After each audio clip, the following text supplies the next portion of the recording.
The bathroom door opened just enough for her to say, "Call an Uber," while my 82-year-old father sat in the living room waiting for chemo.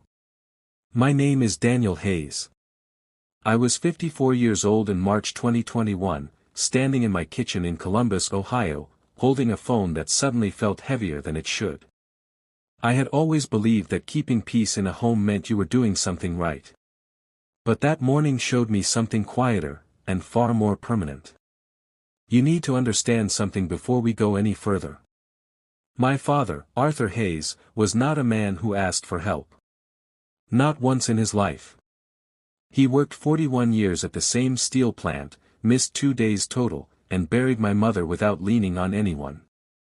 So when he called me at exactly 6:18 a.m. and said, "Danny, I've got chemo at 8, and I can't drive today," there wasn't a decision to make. There was only movement. And if you've ever been the son of a man like that, you already know what I did next. I grabbed my keys. My truck was still at Miller's Auto Shop on 5th Avenue, transmission shot, $2,940 estimate sitting unpaid on the counter from Tuesday. That left one option. My wife's car. A black 2020 Lexus RX parked neatly in the driveway, full tank, untouched since Sunday. I called up the stairs once. Then twice. The water shut off. A pause. Then her voice, flat, distant, already decided. "I have a meeting today." That was it. No questions. No urgency. No, "Is he okay?" Just a schedule, where my father didn't fit. And I want you to be honest with yourself here. Have you ever stood in your own home and realized, you were the only one who cared? Because in that moment, something shifted. Not loudly. Not dramatically. Just enough. Nobody tells you this, but the moment you stop expecting support, is the moment you start seeing people clearly. What happened next, I never expected. And I don't think you will either. What I'm about to tell you, I never said out loud until now. She stood there at the top of the stairs in a white robe, hair wrapped in a towel, completely dry-eyed, while my father sat 10 minutes away preparing himself for chemotherapy. And I remember thinking, not angrily, not even loudly, just quietly, this is who she is. "Daniel, I can't cancel today," she said, checking her phone like she was confirming something more important than a man fighting cancer. "Reschedule it. Reschedule it. My father's chemo. Scheduled 3 weeks in advance. 8 a.m. sharp. Oncology wing, Riverside Hospital." I took one step closer to the stairs. "He's already weak," I said. "They told him not to drive after the last session. I just need the car for a couple hours." She sighed. Not frustrated. Not confused. Just, inconvenienced. "You're making this bigger than it is. And I want you to understand something, there's a very specific kind of silence that follows a sentence like that. It doesn't echo. It settles." From the living room, I could hear my father cough. Dry. Hollow. The kind of cough that doesn't ask for attention but takes it anyway. It cut through the house like a reminder of what actually mattered. I looked back at her. Really looked this time. 11 years of marriage standing there, and I realized I couldn't remember the last time she showed up for something that didn't benefit her. "Daniel," she said again, softer this time, like she was explaining something obvious to a child. "He's your father. Not mine." There it was. A sentence so clean, it didn't even need raising your voice to hurt. Nobody warns you that the hardest part of being a good man, is realizing it doesn't guarantee you're surrounded by good people. I stood there for exactly 4 seconds. I counted them later. Not because I was angry, but because something in me was measuring the moment, like it knew this would matter one day. Then I nodded once. Not in agreement. Just in understanding. "Okay," I said quietly. And in that moment, I stopped asking. That "okay," I said at the bottom of those stairs, it changed everything. I didn't argue. Didn't explain. Didn't raise my voice. I just turned. Walked back into the kitchen. Picked up my phone. Quiet. You ever notice how loud a house gets, when nobody is speaking? The clock on the wall ticked. 6:27 a.m. sharp. The refrigerator hummed like it was trying to fill the space. And from the living room, another cough. Softer this time. I closed my eyes. Just for a second. Then I moved. Fast. Keys. Phone. Jacket. Back pocket. I didn't look upstairs again. Not once. Have you ever realized in a single moment, that asking again would only make you smaller? I stepped into the living room. My father was sitting on the edge of the couch, already dressed. Blue sweater. The one my mother bought him in 2016 before she passed. His hands were resting on his knees, steady, but thinner than I remembered. "You ready, Dad?" I asked. He looked up. Nodded once. I didn't want to be a burden. That sentence stays with you. Because men like him don't say things like that unless they've already convinced themselves it's true. "You're not," I said. Short. Firm. He gave a small smile. Didn't argue.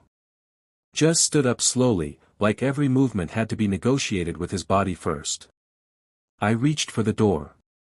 Opened it. Cold air hit my face. March in Ohio, that sharp kind of cold that wakes you up whether you're ready or not. No car. Just the empty driveway. For a second. I stood there. Still. Then I pulled out my phone. Scrolled once. Stopped on a name I hadn't called in months. Robert Jenkins. Retired firefighter. 68 years old. Lived 3 houses down. The kind of man who still waved first. I hit call. One ring. "Danny. My dad needs a ride to chemo." A pause. Not hesitation. Just movement on the other end. Keys maybe. A door opening. "I'll be there in 3 minutes." 3 minutes. No questions. No conditions. Just presence. I ended the call and looked back at my father standing behind me in the doorway. And in that quiet space, between one man who showed up, and one who didn't, something inside me settled. Cold. Clear. Final. Some people don't leave your life all at once. They just stop being there, long before you notice. That quiet clarity I felt standing in that doorway, it didn't fade. It organized me. Robert's truck pulled up in exactly 2 minutes and 52 seconds, I checked the time without thinking. Old red Ford F-150, engine a little rough, but steady. Like him. He leaned over, pushed the passenger door open, and said, "Let's go." No small talk. No curiosity. Just action. We helped my father into the back seat. I sat beside him, one hand resting lightly over his. His skin felt cooler than it should have. Thinner. The kind of detail you don't forget once you notice it. And I want you to understand something, that drive to Riverside Oncology at 7:41 a.m. wasn't just a ride. It was a line being drawn. Quietly. Permanently. We arrived at 7:58. 2 minutes to spare. The automatic doors opened with that soft hydraulic sound, and the smell hit immediately, antiseptic, faint coffee, and something metallic underneath it all. Hospitals have a way of reminding you what matters without saying a word. I checked him in. Signed forms. Insurance. Copay, $185. I paid it without looking at the receipt. Sat him down in a chair near the window. Morning light cutting across his face. Making him look older, and somehow stronger at the same time. "You didn't have to rush," he said quietly. I know, I answered. We didn't say anything else. We didn't need to. Have you ever sat next to someone you love, and realized time is no longer something you assume you have? That thought stayed with me as the nurse called his name at 8:12 a.m. I walked him to the door. He squeezed my hand once before going in. Not tight. Just enough. And when that door closed behind him, the silence came back. But this time, it didn't feel empty. It felt focused. Because while I sat in that waiting room, plastic chair, muted television, bad coffee cooling in my hand, I wasn't just thinking about my father. I was thinking about my life. 11 years of marriage. Patterns I ignored. Moments I explained away. Times I told myself, that's just how she is. For 14 months before that morning, something in me had been noticing. Small things. Missed moments. Absences that didn't look like absence at first. And I'll be honest with you, I doubted myself more than once. Wondered if I was being too sensitive. Too demanding. But sitting there at 8:47 a.m., watching other families lean toward each other, I knew. This wasn't confusion. This was clarity. So I pulled out my phone. Not to call her. Not yet. To make a different kind of call. One I should have made a long time ago. That call I made from the oncology waiting room, it didn't feel dramatic. It felt overdue. Friday, March 19th, 9:06 a.m., I sat across from a man named Richard Cole in a quiet office 3 blocks from the hospital. Gray suit. Legal pad. The kind of attorney who listens longer than he speaks. I had found his number 6 months earlier and never used it. Until that morning. I'm not here because I'm angry, I told him. He nodded once. Most people who wait this long, aren't. And I want you to picture the room clearly. Sunlight coming through half-closed blinds. The soft scratch of his pen as he wrote. My phone face. Down on the table, 7 missed calls already. All from her. I just need things, documented properly, I said. He looked at me over his glasses. That usually means you've already made your decision. I didn't answer. Because silence sometimes says it cleaner. By 10:14 a.m., the paperwork was outlined. Not signed yet. Not finalized. But positioned. Structured. Ready. The kind of readiness that doesn't need an announcement to exist.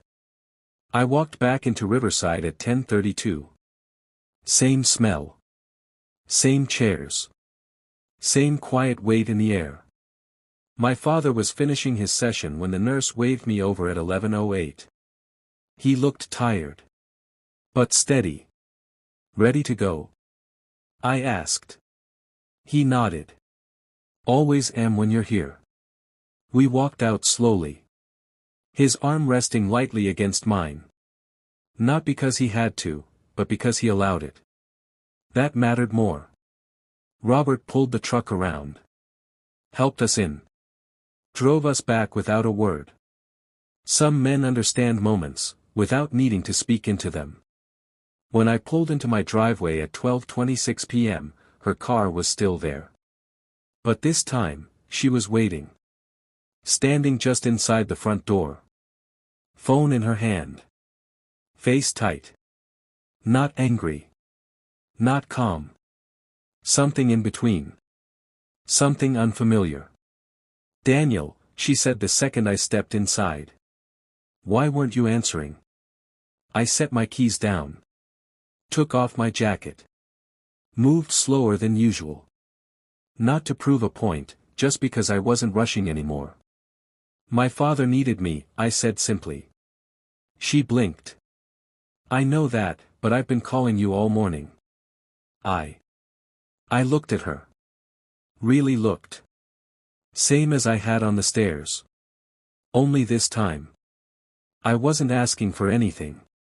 Did you take him? She asked. Yes. How? Someone showed up. A pause. What is that supposed to mean? I held her gaze for exactly 1 second longer than comfort allows. Then I said it. Quiet. Even. Final. It means not everyone says no. Her expression shifted. Just slightly. But enough. Enough for the room to change with it. Because for the first time in 11 years, she wasn't in control of how this conversation went. And she knew it. Some people don't hear you when you argue. They hear you, when you stop. That moment in the doorway, when I said, not everyone says no, it didn't end anything loudly. It ended things quietly. Completely. The house felt different after that. Same walls. Same furniture. But the air had shifted. Like something invisible had been removed. She didn't argue. Not right away. Just stood there, phone still in her hand, searching my face like she was trying to find the version of me she understood. You're overreacting, she said finally.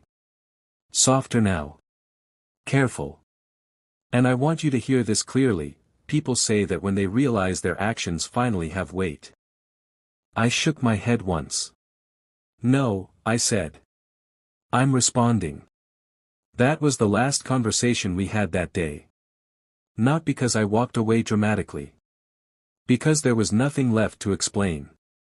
At 6:14 p.m., I was back at my father's house. Small brick home on Alder Street. Same place he'd lived for 27 years. The porch light was already on. He always turned it on early, said it made the house feel ready. I made him dinner. Simple. Chicken soup, toast, tea, the way he liked it after treatment. He sat at the kitchen table, hands wrapped around the mug, watching me move around like I used to when I was a kid. You don't have to do all this, he said. I smiled slightly. I know. We ate mostly in silence. Comfortable silence. The kind that doesn't need to prove anything. Have you ever realized the place you feel most respected is the place where nobody asks you to shrink? That night, before I left, he put his hand on my shoulder. Not heavy. Just enough. You showed up, he said. Same words he'd used when I was 12, after I stood up to a kid twice my size. And I felt it. Not pride. Not relief.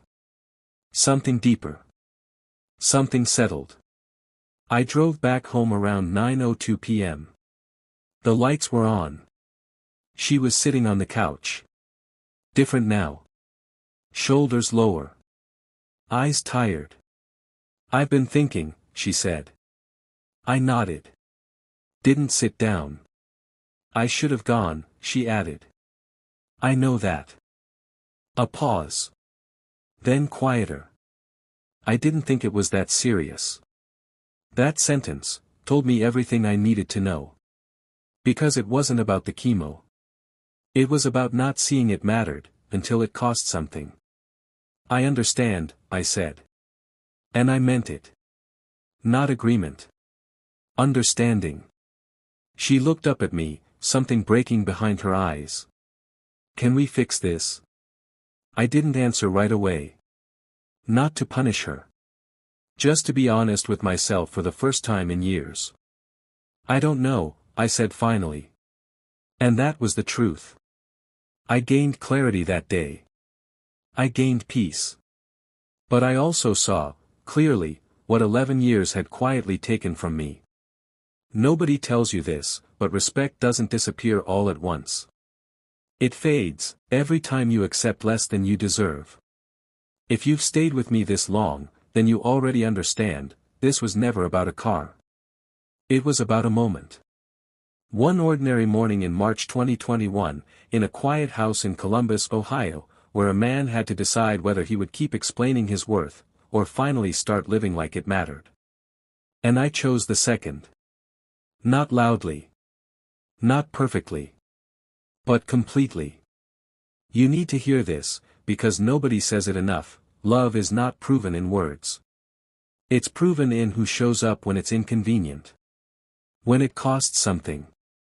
When there's no benefit waiting on the other side. The next morning, 7:03 a.m., she was already awake when I came downstairs. Sitting at the kitchen table. Eyes red. Phone untouched. Coffee cold. She looked at me the way people do when they've finally connected the last piece of something they've been avoiding. "I understand now," she said. And I believed her. But understanding doesn't rewind time. Some lessons arrive gently. Others arrive when something breaks. And that morning, what broke wasn't loud. It was quiet. Final. The kind of break you don't argue with, you accept it, and you move forward differently. The most powerful men I have ever known never raised their voice. They simply waited. And if this story reached something in you, then you already know why. There are more stories like this. Stories about men who stayed quiet, until the moment they didn't need to speak anymore. Subscribe. Because the next one might feel like it was written about you. Choose who shows up. Always.